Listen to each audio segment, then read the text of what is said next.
Hello दोस्तों, आप सभी के हमारा ऑनलाइन कोचिंग सेंटर पर स्वागत है। यदि आप नए आए हैं तो प्लीज़ चैनल को सब्सक्राइब कर लें और साइड में दिख रहे बेल आइकन को क्लिक कर लें, जिससे कि हमारी आने वाले लेटेस्ट वीडियो लेक्चर का नोटिफिकेशन आप प्राप्त कर सकें। इस लेक्चर की पीडीएफ फाइल मैं अपने टेलीग्राम ग्रुप में डाल दूँगा, वहाँ से आप इस लेक्चर की पीडीएफ फाइल प्राप्त कर सकते हैं। टेलीग्राम ग्रुप का लिंक हमने डिस्क्रिप्शन बॉक्स में डाल रखा है, वहाँ से आप हमारे टेलीग्राम ग्रुप में ज्वाइन हो सकते हैं। प्लीज़ दोस्तों, आप हमारे चैनल को शेयर करें, इस वीडियो को शेयर करें, जिससे कि और लोग हमसे जुड़ सकें। हमारा मेन उद्देश्य यही है कि हम ज़्यादा से ज़्यादा लोगों में जोड़ सकें अपने चैनल तक। तो इस थ्योरी प्लस एमसीक्यू बायोलॉजी वाले बैच में आज का जो हमारा टॉपिक रहेगा वो है मॉडर्न माइक्रोबायोलॉजी। तो इससे पहले हम इंट्रोडक्शन ऑफ बायोलॉजी पढ़ चुके हैं और इंट्रोडक्शन बायोलॉजी के हमने एमसीक्यू भी कर लिए हैं और माइक्रोबायोलॉजी भी हम कर चुके हैं। आज का जो टॉपिक है वो मॉडर्न माइक्रोबायोलॉजी। मॉडर्न माइक्रोबायोलॉजी से पहला क्वेश्चन ये उठता है कि मॉडर्न माइक्रोबायोलॉजी दी किसने, किसके जनक कौन थे, इसके फादर कौन थे, ये संकल्पना किसकी थी, यानी कि मॉडर्न माइक्रोबायोलॉजी दी किसने, इसके जनक कौन थे, इसके फादर कौन थे। पहला क्वेश्चन यही उठता है। तो मॉडर्न माइक्रोबायोलॉजी जो दी थी वो हमारे लुई पास्चर जी ने दी थी। ठीक है, तो मॉडर्न माइक्रोबायोलॉजी के जनक भी यही थे, ये इनके फादर, ये इनके जनक हैं। और इन्होंने पास्चुराइजेशन दिया था, जो कि मिल्क के लिए दिया था। इन्होंने पास्चुराइजेशन दिया था मिल्क के लिए। हुआ क्या था कि जहाँ पर ये रहते थे लुई पास्चर, वहाँ के लोगों में एक समस्या उत्पन्न हो गई कि वो दूध को ज़्यादा देर तक सेव नहीं कर पा रहे थे। जो दूध होता है वो उसको ज़्यादा देर तक सेव नहीं रख पा रहे थे। तो जब ये समस्या लोगों में उत्पन्न हुई तो वो लोग लुई पास्चर जी के पास गए। उन्होंने उनसे कहा कि हमारा जो दूध है हम इसे ज़्यादा देर तक सेव नहीं रख पा रहे हैं और ये जल्दी ही ख़राब हो जाता है। तो इस समस्या का सॉल्यूशन लुई पास्चर जी ने पास्चुराइजेशन से दिया। उन्होंने बताया कि मिल्क को हम दो तरीके से सेव रख सकते हैं। पहला तरीका है कि हम लो टेम्परेचर मेथड का यूज़ करें। उन्होंने इसके लिए दो मेथड दिए कि आप अगर दूध को सेव रखना चाहते हो तो आप दो मेथड का यूज़ कर सकते हो, जिसमें उन्होंने पहला मेथड बताया कि आप लो टेम्परेचर मेथड का यूज़ कीजिए, जिससे कि आपका मिल्क जो दूध जो सेफ रहेगा। यदि आप लो टेम्परेचर मेथड का यूज़ नहीं करना चाह रहे हैं तो आप हाई टेम्परेचर मेथड का यूज़ कर सकते हैं। इससे भी आपका दूध और मिल्क जो है सेफ रहेगा। लो टेम्परेचर मेथड क्या था कि उन्होंने इसमें लुई पास्चर जी ने बताया कि लो टेम्परेचर मेथड में आपको दूध को 62.8 डिग्री सेंटीग्रेड तक गर्म करना है। आपको लो टेम्परेचर मेथड में दूध को 62.8 डिग्री सेंटीग्रेड तक गर्म करना है। और ये कितनी देर तक गर्म करना है, तो आपको 30 मिनट तक।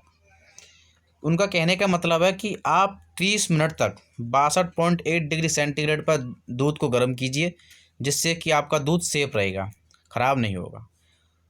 ठीक है, दूसरा टेम्परेचर इन्होंने हाई टेम्परेचर में बताया कि आपके पास अगर इतना टाइम नहीं है, यानी कि 30 मिनट, आधा घंटा बहुत ज़्यादा होता है। यदि आप आधे घंटा तक दूध को गर्म करना नहीं चाह रहे, आपको जल्दी इस चीज़ का सॉल्यूशन चाहिए, तो आप हमारे दूसरे मेथड का यूज़ कर सकते हो। आप जो हाई टेम्परेचर मेथड का यूज़ कर सकते हो, हाई टेम्परेचर मेथड का यूज़ कर सकते हो। इसमें उन्होंने बताया कि हाई टेम्परेचर मेथड में आप दूध को 71.7 डिग्री सेंटीग्रेड तक गर्म कीजिए। आप दूध को 71.7 डिग्री सेंटीग्रेड तक 15 सेकेंड ओनली 15 सेकेंड तक गर्म कर लीजिए, जिससे कि आपका दूध सेफ रहेगा, ख़राब नहीं होगा। तो आपको जौन सा अच्छा लगता है आप उस मेथड का यूज़ कीजिए और आप अपने मिल्क को सेफ रखिए। तो इस प्रकार मॉडर्न माइक्रोबायोलॉजी के फादर लुई पास्चर जी ने पास्चुराइजेशन दिया था मिल्क का, और जिसमें उन्होंने दो तरीके बताए, लो टेम्परेचर मेथड और हाई टेम्परेचर मेथड। ठीक है, दोनों हम बता चुके हैं। यदि आपको किसी टॉपिक में कोई दिक्कत रहती है या आपको कोई टॉपिक प्रॉपर वे में समझ में नहीं आता है, तो आप हमें कमेंट बॉक्स में ज़रूर बताया करें कि सर इस टॉपिक को दोबारा बता दीजिए, हम उसकी वीडियो आपको फर्दर प्रोवाइड करा दिया करेंगे। ठीक है, नेक्स्ट है कि मिल्क प्रोडक्शन, यानी कि दुग्ध उत्पादन। ठीक है, आज अगर दुग्ध उत्पादन की बात करें तो अगर वर्ल्ड में देखा जाए तो हमारा इंडिया टॉप पर है मिल्क प्रोडक्शन में। अगर आज देखा जाए तो हमारा इंडिया टॉप पर है। वहीं दूसरे नंबर पर है अमेरिका। ठीक है, दूसरे नंबर पर है अमेरिका और फर्स्ट पोजीशन पर बना हुआ है हमारा इंडिया। ठीक है, फर्स्ट पोजीशन पर हमारा इंडिया बना हुआ, दूसरे पर है अमेरिका। अगर वर्ल्ड में हम देखें तो अमेरिका के बारे में तीन चीज़ और जान लेते हैं हम। अमेरिका जो है उत्तरी अमेरिका महाद्वीप का एक देश है जिसकी राजधानी वाशिंगटन डीसी और जो मुद्रा है वो डॉलर है। ठीक है, अमेरिका हमारा उत्तरी अमेरिका महाद्वीप का एक देश है जिसकी राजधानी वाशिंगटन डीसी और मुद्रा डॉलर है। ठीक है, अभी कुछ दिन पहले IMD world digital competitiveness ranking 2019 आई थी। IMD world digital competitiveness ranking 2019 आई थी, जिसमें USA अमेरिका टॉप पर रहा था और अपनी इंडिया की रैंकिंग 44 रही थी।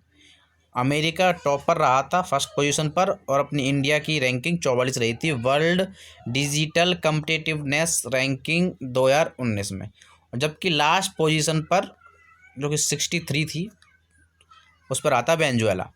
लास्ट पोजीशन 63 पर आता वेनेजुएला। ठीक है, ये तो रही वर्ल्ड लेवल पे कि इसमें भारत टॉप पर चला हुआ है और अमेरिका सेकंड पोजीशन पर है।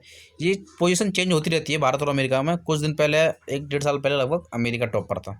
ठीक है, अगर अपनी इंडिया में बात करें कि अपनी इंडिया में मिल्क प्रोडक्शन पर, दुग्ध उत्पादन पर कौन टॉप पर है, तो अपनी इंडिया में मिल्क प्रोडक्शन पर, दुग्ध उत्पादन पर टॉप पर बना हुआ है अपना यूपी, यानी कि उत्तर प्रदेश। उत्तर प्रदेश दुग्ध उत्पादन मिल्क प्रोडक्शन पर टॉप पर बना हुआ है। ठीक है, दुग्ध उत्पादन से संबंधित एक क्रांति पूछी जाती है और वो क्रांति है श्वेत क्रांति। पूछा जाता है कि श्वेत क्रांति किससे संबंधित है। ठीक है, मैं रिपीट कर रहा हूँ, फिर से सुनिए। क्वेश्चन इस प्रकार पूछा जाता है कि श्वेत क्रांति किससे संबंधित है। श्वेत क्रांति किससे संबंधित है? तो श्वेत क्रांति होती है वो दुग्ध उत्पादन से संबंधित है। ठीक है, हमारी जो श्वेत क्रांति है वो दुग्ध उत्पादन से संबंधित है। ठीक है, दूसरा क्वेश्चन इस प्रकार से पूछा जाता है कि श्वेत क्रांति के जनक कौन थे। श्वेत क्रांति जो कि दुग्ध उत्पादन मिल्क प्रोडक्शन से संबंधित है, उसके जनक कौन थे, उसके फादर कौन थे, ये संकल्पना किसने दी? तो ये संकल्पना डॉक्टर वर्गीस कुरियन ने दी थी। डॉक्टर वर्गीस कुरियन थे हमारे श्वेत क्रांति के जनक, यानी कि श्वेत क्रांति के फादर।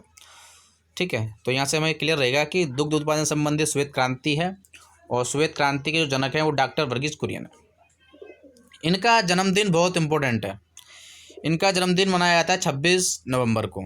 ठीक है, इनका जन्मदिन 26 नवंबर को मनाया जाता है डॉक्टर वर्गीस कुरियन का। और ये बहुत इंपॉर्टेंट है। क्यों इम्पोर्टेंट है देखिए जानते हैं। क्योंकि 26 जनवरी को इनका जन्मदिन है डॉक्टर वर्गीस कुरियन का और इन्होंने दुग्ध उत्पादन से संबंधित श्वेत क्रांति दी थी।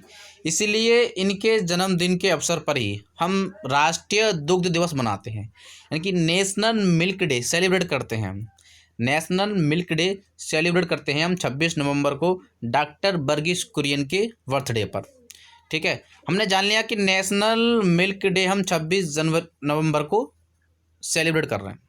ठीक है, श्वेत क्रांति के जनक डॉक्टर वर्गीस कुरियन के जन्मदिन पर 26 नवंबर को हम नेशनल मिल्क डे यानी कि राष्ट्रीय दुग्ध दिवस सेलिब्रेट कर रहे हैं।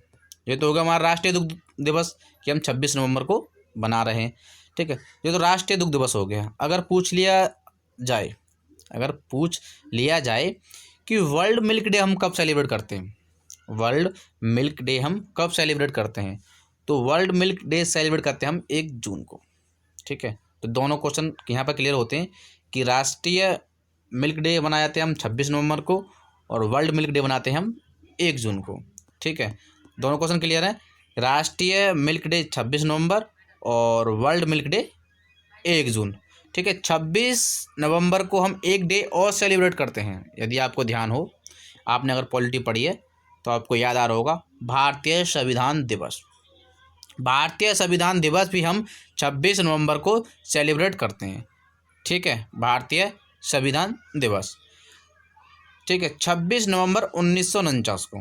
ठीक है दोस्तों, 26 नवंबर 1949 को संविधान सभा ने हमारे भारतीय संविधान को अपना लिया था, या बोले हमारे भारतीय संविधान को अंगीकृत किया था। ठीक है, संविधान सभा ने 26 जनवरी 1949 को भारतीय संविधान को अपना लिया था या भारतीय संविधान को अंगीकृत कर लिया था। ठीक है, तो उसी के उपलक्ष्य में हम 26 नवंबर को भारतीय संविधान दिवस सेलिब्रेट करते हैं। ठीक है, यानी कि 26 नवंबर को हम भारतीय संविधान दिवस के रूप में मनाते हैं। ठीक है, 26 नवंबर 1949 को तो संविधान सभा ने भारतीय संविधान को अपनाया था, लेकिन भारतीय संविधान लागू कब किया गया था अगर ये पूछ लिया जाए तो 26 जनवरी 1950। 26 जनवरी 1950 को भारतीय संविधान लागू किया गया था। ठीक है, भारतीय संविधान 26 जनवरी 1950 को लागू किया गया था। ठीक है, तो यहाँ से क्लियर रहेगा कि 26 नवंबर 1949 को संविधान सभा ने संविधान को अपनाया था, जबकि 26 जनवरी 1950 को भारतीय संविधान को लागू किया गया था। ठीक है, नेक्स्ट है मिल्क। ठीक है, एक आता है क्वेश्चन ऑपरेशन फ्लड।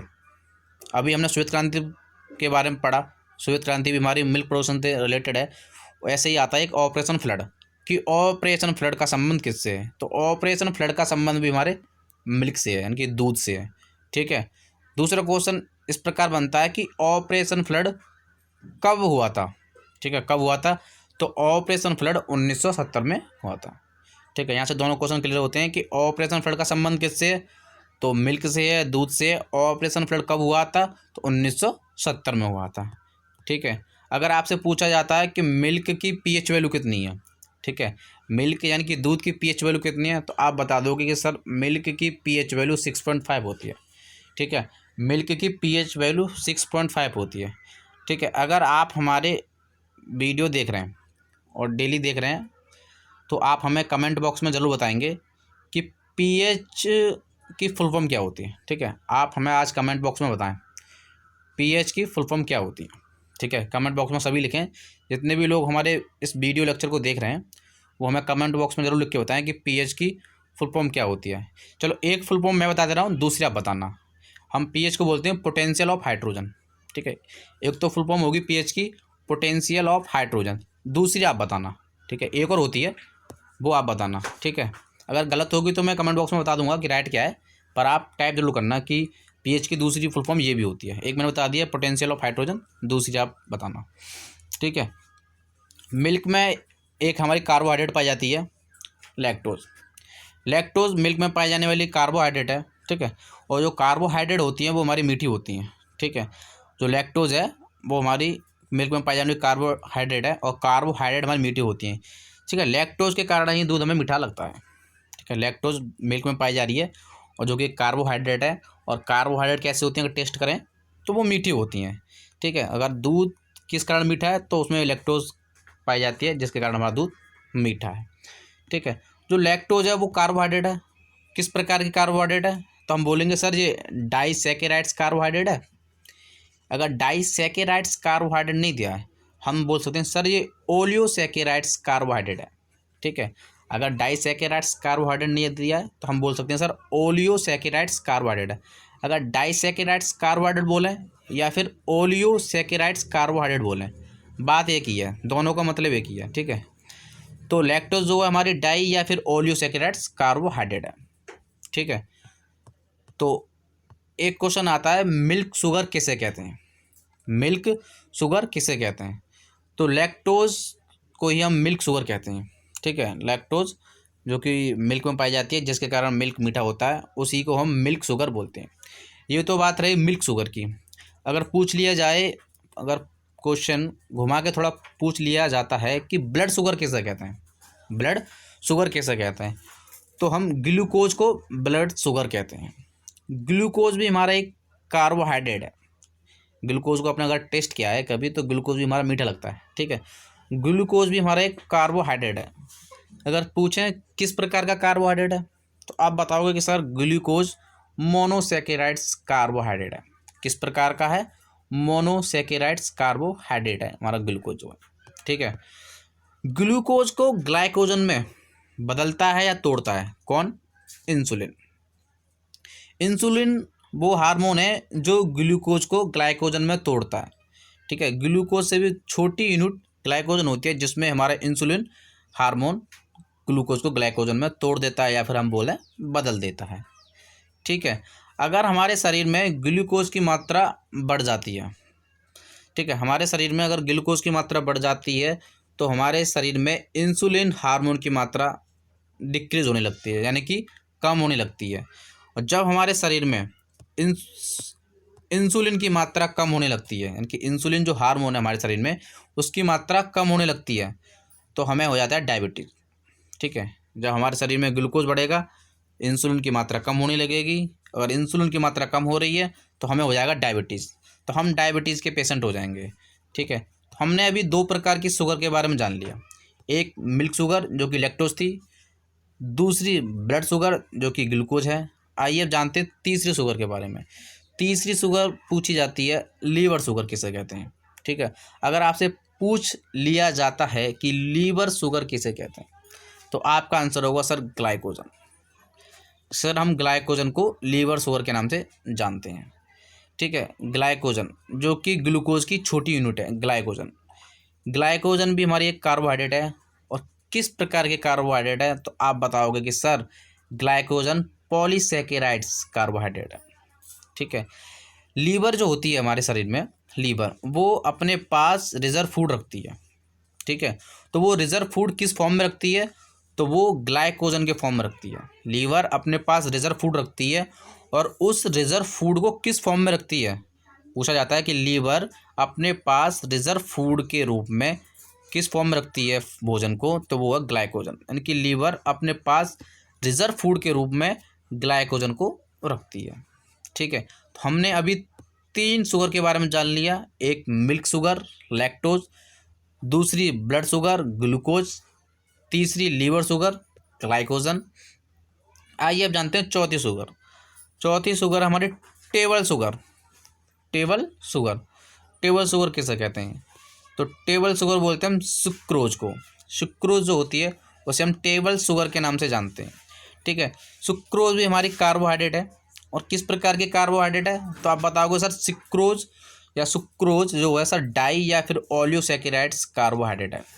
ठीक है, आप बताओगे सर सुक्रोज जो है हमारी डाई या फिर ओलियोसैकेराइड्स कार्बोहाइड्रेट है। ठीक है, तो आप सभी एक कलम पेन लें और नोट पैड में अपना सब कुछ नोट करते चलें। ठीक है, नेक्स्ट क्वेश्चन है, देखो नेक्स्ट क्वेश्चन है कि हमारे मिल्क में हमने जान लिया कि मिल्क मीठा होता है। मीठा किस कारण होता है कि सर उसमें कार्बोहाइड्रेट होती है। कौन सी कार्बोहाइड्रेट होती है तो सर लैक्टोज होती है। ठीक है, एक लैक्टोज होती है, लैक्टोज को लैक्टिक एसिड में, लैक्टोज को लैक्टिक एसिड में बदलता है हमारा लैक्टोज बैसिलस बैक्टीरिया। एक बैक्टीरिया पाया जाता है जो कि लैक्टोज को लैक्टिक एसिड में बदलता है। ठीक है, और लैक्टिक एसिड इसमें चेंज कर देगा दही में। ठीक है, यानी कि इस प्रकार से है कि दूध में लैक्टोज, फिर लैक्टोबैसिलस बैक्टीरिया लैक्टिक एसिड से दूध को किस में चेंज कर देगा, दही में। ठीक है, मैं बता दूं लैक्टिक एसिड का यूज़ हम क्रीम एंड लोशन के रूप में यूज़ करते हैं। लैक्टिक एसिड का प्रयोग हम क्रीम एंड लोशंस के रूप में यूज़ करते हैं हम किसका, लैक्टिक एसिड का। ठीक है, मिल्क में एक प्रोटीन होती है। ठीक है, मिल्क में एक प्रोटीन होती है जिसे हम कैसिन प्रोटीन कहते हैं। कैसिन प्रोटीन कहते हैं, कैसिन प्रोटीन के नाम से जानते हैं। एक मिल्क में प्रोटीन पाई जाती है कैसिन प्रोटीन। जो दूध का जो धवल रंग होता है, दूध का जो धवल रंग होता है वो मिल्क में पाई जाने वाली प्रोटीन कैसिन प्रोटीन के कारण ही होता है। यानी कि पूछा जाए कि मिल्क में जो धवल रंग है वो किसके कारण होता है तो प्रोटीन के कारण होता है। कौन सी प्रोटीन के कारण होता है तो वो कैसिन प्रोटीन के कारण होता है। ठीक है, और इस प्रोटीन का जो डाइजेशन है वो कौन करता है तो एक एंजाइम पाया जाता है मिल्क में जो कि हमारे प्रोटीन जो पाई जा रही है कैसिन प्रोटीन उसका डाइजेशन करता है हमारा कौन, रेनिन एंजाइम। ठीक है, यानी कि मिल्क में रेनिन एंजाइम हमारी प्रोटीन का डाइजेशन करता है। ठीक है, जब हम बच्चे होते हैं तो अधिकतर दूध ज़्यादा पीते हैं तो हम में रेनिन एंजाइम की मात्रा ज़्यादा पाई जाती है। यानी कि रेनिन एंजाइम बच्चों में ज़्यादा पाया जाता है। फिर हम बड़े होते जाते हैं और हमारे दूध की जो हैबिट है कम होती जाती है। तो इस प्रकार हमारे बॉडी में रेनिन एंजाइम की मात्रा भी कम होती जाती है। ठीक है, लेकिन जब हम बच्चे होते हैं तो हमारे शरीर में दूध का डाइजेशन करने के लिए रेनिन एंजाइम पाया जाता है। ठीक है, तो रेनिन एंजाइम दूध का डाइजेशन करके प्रोटीन में तोड़ता है। और कौन सी प्रोटीन पाई जाती है तो कैसिन प्रोटीन पाई जाती है। ठीक है, और एक क्वेश्चन पूछ लिया जाता है कि दूध का जो धवल रंग होता है वो किसके कारण होता है तो वो हमारी कैसिन प्रोटीन के कारण ही होता है। ठीक है, अब देखते हैं अर्थव्यवस्था के क्षेत्र में, यानी कि जो हमारी इकोनॉमिक्स के जो फील्ड हैं वो 3 टाइप्स के होते हैं। ठीक है, ज़्यादा हम डिस्कस नहीं करेंगे इकोनॉमिक्स को, लेकिन हल्का सा बता देते हैं कि यहाँ से क्वेश्चन पूछा जाता है। इकोनॉमिक्स के 3 क्षेत्र होते हैं, एक है प्राथमिक क्षेत्र, दूसरा होता है द्वितीयक क्षेत्र और तीसरा होता है तृतीयक क्षेत्र। ठीक है, इकोनॉमिक्स के 3 क्षेत्र हैं, पहला प्राथमिक क्षेत्र, दूसरा है द्वितीयक क्षेत्र, तीसरा है तृतीयक क्षेत्र। ठीक है, तो हमारा जो मिल्क है, जो डेयरी प्रोडक्शन है, वो हमारे प्राथमिक क्षेत्र में आता है। जो हमारा मिल्क का जो डेयरी प्रोडक्शन होता है वो हमारे इकोनॉमिक्स के प्राथमिक क्षेत्र में आता है। तो क्वेश्चन पूछ लिया जाता है कि डेयरी प्रोडक्शन किस क्षेत्र में आता है, प्राथमिक, द्वितीयक, तृतीयक या इनमें से कोई नहीं, इस प्रकार से क्वेश्चन पूछ लिया जाता है। ठीक है, तो मिल्क प्रोडक्शन है यानी कि डेयरी प्रोडक्शन होता है, जो डेयरी उत्पादन होता है वो इकोनॉमिक्स के यानी कि अर्थव्यवस्था के प्राथमिक क्षेत्र में आता है। ठीक है, आइए देखते हैं प्राथमिक क्षेत्र में कौन कौन से क्षेत्र आते हैं। कृषि पालन, ठीक है, कृषि, पशुपालन, मत्स्य पालन, डेयरी उत्पाद और खनन, यानी कि ये सभी हमारे अर्थव्यवस्था के प्राथमिक क्षेत्र में आते हैं। कौन कौन से? कृषि, पशुपालन, मत्स्य पालन, डेयरी और खनन, ये सभी हमारे इकोनॉमिक्स के प्राथमिक क्षेत्र में आते हैं। ठीक है, ये सभी हमारे इकोनॉमिक्स के प्राथमिक क्षेत्र में आते हैं। चैनल को दोस्तों सब्सक्राइब करना ना भूलें। प्लीज़ चैनल को अपने दोस्त तक पहुंचा दें, शेयर कर दें, जिससे कि वो भी हमारे साथ जुड़ सकें और वनडे एग्ज़ाम्स की तैयारी कर सकें। ठीक है, तो प्लीज़ चैनल को सब्सक्राइब कर दें। मिलते हैं एक नई वीडियो में, तब तक के लिए थैंक्स अ लॉट।